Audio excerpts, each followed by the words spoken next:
Բարև ձեզ։ Դուք այստեղ եք, մենք ուր եթերում ենք, այստեղ եք ուխտին մասնակցելու համար։ Այո։ Մեր ձևով։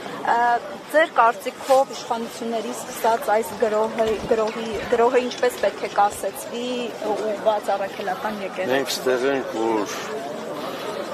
եկեղեցին պետք է լինի ազատ, մենք ստեղ ենք, որ եկեղեցի կողքին չպետք է նստի պատվալներում, մենք ստեղ ենք, որ հերոսներին չբանդարկեն, Սամվել Կարապետյանին չբանդարկեն, ինքը ազգի հերոս է, ինքը ազգատեղով, այդքան արդարություն եմ ուզում։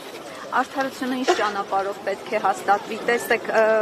մենք տեսանք, որ արդեն երրորդ սրբազանին կալանավորեցին 2 ամսով։ Դե դուք եք տենում, որ չկա արդարություն։ Սրբազաները թող եկեղեցում իրանց հարցերը անդլուծեն։ Այսպես կասեմ։ Իսկ դուրսում ազգը, ժողովուրդը։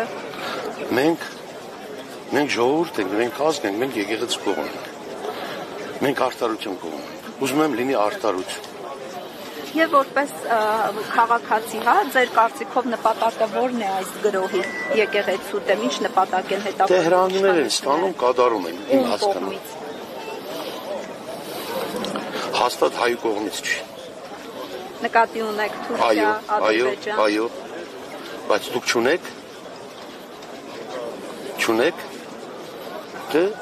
ուրեմն մեր հայացքները իրար համապատասխան են։ Չի կարելի բանդարկել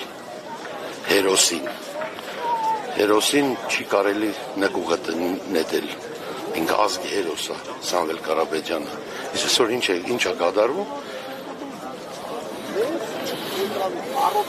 Շնորհակալ եմ։